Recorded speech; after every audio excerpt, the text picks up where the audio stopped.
మామిడి పళ్ళ రుచులే కాదు, కపిల్ వారి 30 సంవత్సరాల నాణ్యత మరియు నమ్మకం. గీ ట్రంప్ సార్ వచ్చుడేమో కానీ గా భారతోళ్ళతోటి గా చైనోళ్ళతోటి ఏమ పంచాయతీల్లా ఆ చైనోళ్ళేమో సామాన్లు అంతా గా అమెరికాకు పంపిస్తుంటే గా ట్రంప్ సార్ ఏం చేసిండు, పన్నులు తెగ బిగించిండు వాళ్ళకు. పాపం వాళ్ళు ఏం చేస్తారు, వాళ్ళకి వీళ్ళకు ఉన్న దోస్తాను కట్టాయే.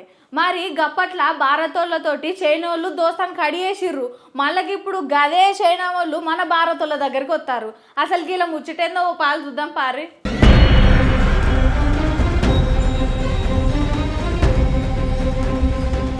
చైనా అమెరికా మధ్య వాణిజ్య యుద్ధం ముదురుతుండడంతో చైనా భారత్ వైపు దృష్టి సారించింది. భారత్తో వాణిజ్య బంధాన్ని బలోపేతం చేసుకోవాలని చైనా ప్రణాళిక వేస్తోంది. కానీ ఇతర దేశాల మధ్య వాణిజ్య లోటు $100 బిలియన్ పైగా ఉండడం చైనాకే పెద్ద సవాలుగా మారింది. 2024లో చైనా అమెరికా మధ్య $582 బిలియన్ వాణిజ్యం జరిగినా అమెరికా వాణిజ్య లోటు $295 బిలియన్ నమోదైంది.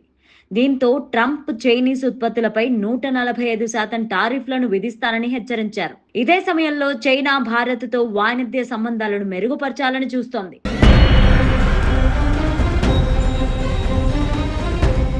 వాణిజ్య లోటు సమస్యను పరిష్కరించేందుకు ఇండియన్ ప్రొడక్షన్ పైన సుంకాలు తగ్గించాలన్న యోచనలో ఉంది. టారిఫ్లతో పాటు టారిఫేతర అడ్డంకులను కూడా తొలగించి భారత దిగుమతులను పెంచాలని సూచిస్తోంది. భారత్ నుంచి దిగుమతులు పెంచేందుకు ఇండియా కంపెనీల పెట్టుబడులకు ప్రోత్సాహం ఇవ్వాలన్న అభిప్రాయాన్ని చైనా రాయబారి జూ ఫాహాంగ్ ఇటీవలే వ్యక్తం చేశారు. కానీ రెండు వైపుల నుంచి ఉత్పత్తులపై సుంకాలను తగ్గితే చైనా వాణిజ్యంలో ఎక్కువ లాభపడే అవకాశం ఉందని నిపుణులు హెచ్చరిస్తున్నారు.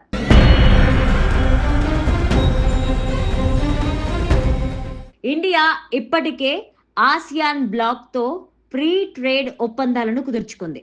దీనివల్ల చైనీస్ గూడ్స్ ఇతర ఆసియన్ దేశాల ద్వారా భారత్లోకి ప్రవేశిస్తున్నాయి.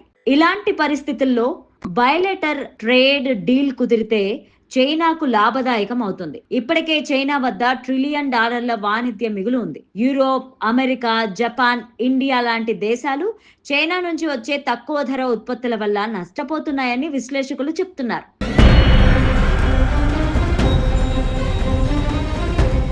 మరోవైపు చైనా మార్కెట్ నియమాలను అతిక్రమించి వ్యాపారం చేస్తోందన్న ఆరోపణలు కూడా వినిపిస్తున్నాయి. భారత ప్రభుత్వం వాణిజ్య లోటును తగ్గించేందుకు వ్యూహాత్మకంగా ముందు అడుగు వేయాల్సిన అవసరం ఉంది.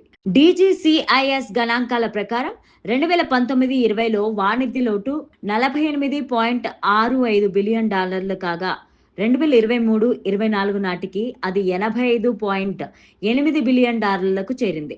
2024-25లో $100 బిలియన్ దాటే అవకాశం ఉంది.